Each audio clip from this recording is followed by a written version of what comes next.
प्रश्न 306 और 657 का HCF बराबर 9 दिया है। 306 और 657 का LCM ज्ञात कीजिए। इस प्रश्न में हमें दो संख्याओं 306 और 657 का HCF 9 दे दिया है और 306 और 657 का LCM हमें ज्ञात करना है। तो इस प्रश्न को हल करने के लिए हम लिखेंगे हल और उसके बाद में लिखेंगे दिया है। जो चीज़ ऊपर दी है वो यहाँ पर लिख लेंगे।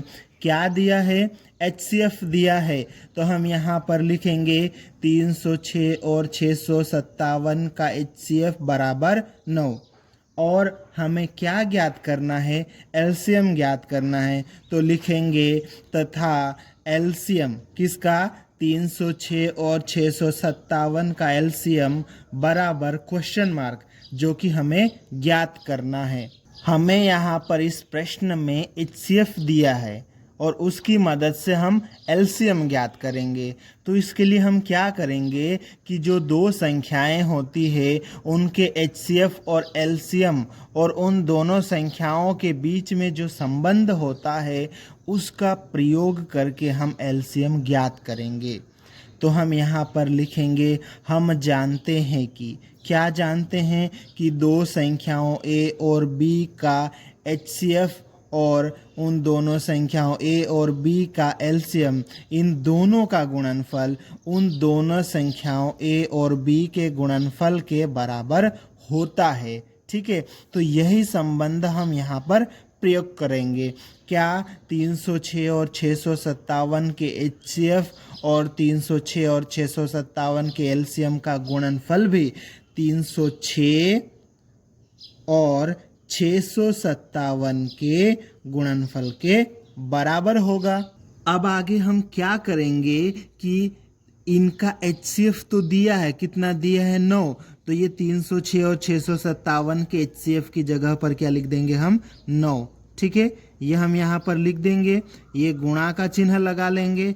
LCM 306 कोमा 657 बराबर के इधर ये जो चल रहा है 306 गुणित 657, इसको हम ऐसा ही रहने देंगे। ठीक है, अब हमें यहाँ पर LCM ज्ञात करना है। तो हम क्या करेंगे? LCM के साथ में ये जो 9 लिखा है ना, इस 9 को हम यहाँ से हटाएंगे। 9 देखो इसके साथ में गुणा में है, बराबर के चिन्ह के इधर भेजेंगे। यहाँ गुणा में है तो बराबर के चिन्ह के उधर कहाँ जाएगा? भाग में। तो हम यहाँ पर लिखेंगे LCM 306 कोमा 657 बराबर, ये इधर वाला ये जो लिखा है ये तो ऐसा ही रहेगा। इसका हम अभी गुणा नहीं कर रहे क्योंकि हमें भाग लगाना पड़ेगा। किसका?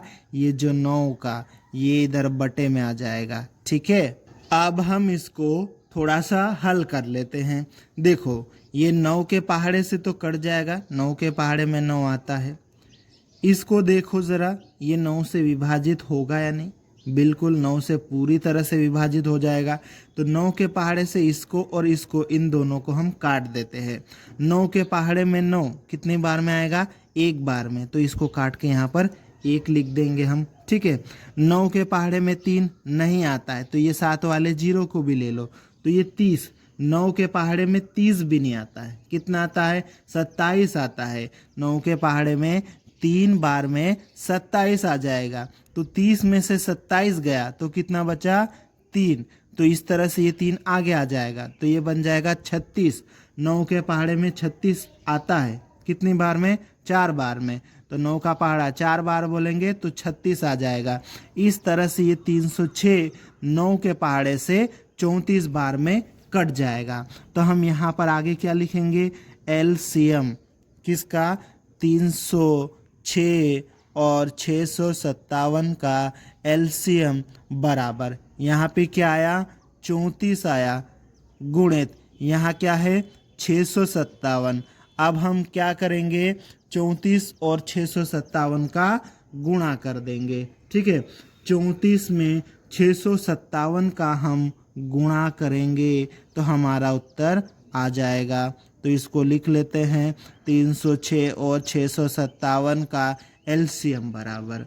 और अब 34 में 657 का गुणा करेंगे तो कितना उत्तर आ जाएगा 22,338। तो हम यहाँ पर लिख लेंगे 22,338। इस तरह से हमने 306 और 657 का एलसीएम ज्ञात कर लिया है, जो कि 22,338 है और यही हमारा उत्तर है।